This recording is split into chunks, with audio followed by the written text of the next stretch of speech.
Lentz, City and State's Albany Bureau Chief. My guest today is Ralph Costa Nunez, President and CEO of the Institute for Children, Poverty, and Homelessness. Thanks for joining us today. My pleasure. Now, your organization just put out a new report, the Atlas of Family Homelessness in New York City.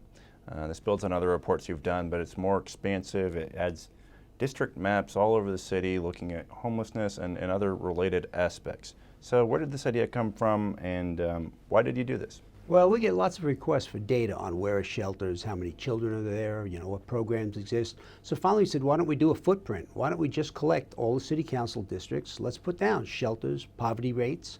Let's put down homeless children in districts, some of the key statistics so people can get a snapshot. What's really going on? When we talk about homelessness, we see it piecemeal. Appears in the newspaper one day, it's gone the next day. This is all about family shelters. This is about what's really happening below the radar. Sure. And now a lot of people, when they engage with homelessness, it's a guy on the subway, it's someone sitting out on the sidewalk, right. But there's more to it than that. Yeah, your typical homeless person in New York City is actually a child, maybe about 13 or 14 years old.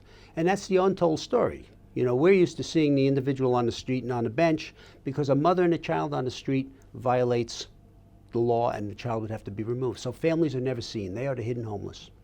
Now, putting together this map, and you have each council district in New York City, all across the 5 boroughs, did anything surprise you? Was there anything counterintuitive that came out of this? Yeah, well, several things come out of this. First of all, everybody who's taken a look at this says, well, look at all these districts that have no shelters. That's not what this is about. But that's important because if you go to all the districts in the city of New York, what comes out of this report is that you have homeless school children in every district. And that's unknown. That really surprised us. We actually didn't know that. And that really puts a different face on this. You would think that homeless school children, and it's increased 63% in the past few years, you would think that goes with shelter. Well, it doesn't.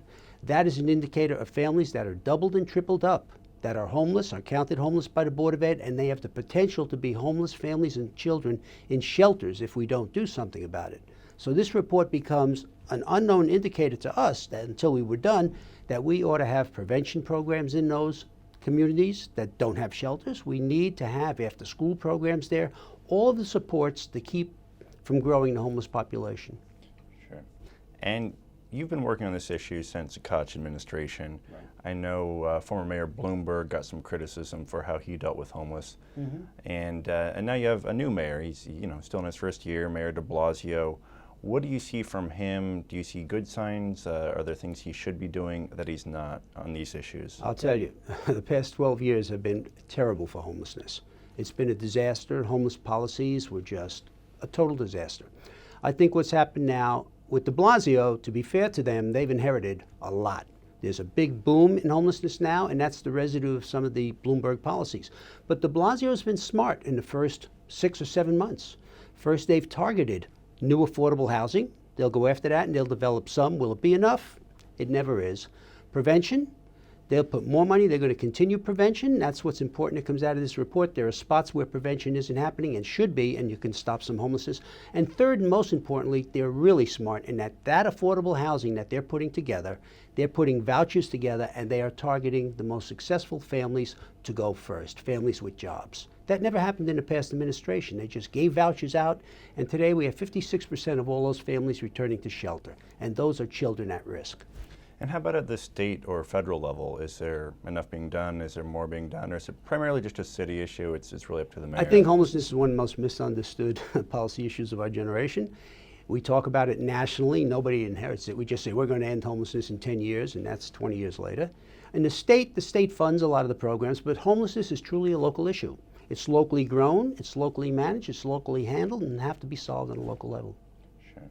And I just read a report, just a bit of a tangent here, I just read a report making the case that with homeless people, instead of having shelters, you should just buy people homes. That's actually more cost effective, more economical in the long run, that you put these people in a home, then they're more able to get out of poverty. Instead of having these expectations, at first they have to take their own steps within a shelter. It's just too hard. Any thought on that line of reasoning? Plenty of it. I've heard that argument for 30 years. The issue with that is it doesn't work. This is what Bloomberg did. They just gave families vouchers. They rehoused 33,000 families. Why are 56% coming back?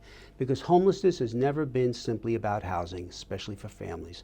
They're young women that are victims of domestic violence. They have incomplete educations. They haven't worked.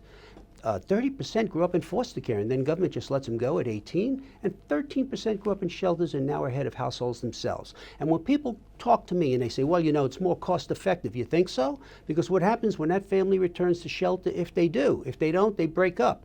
Each child goes to foster care, $40,000 for each child, and most families have two, and the parent ends up in a single shelter, and that's $20,000. Now it's $100,000.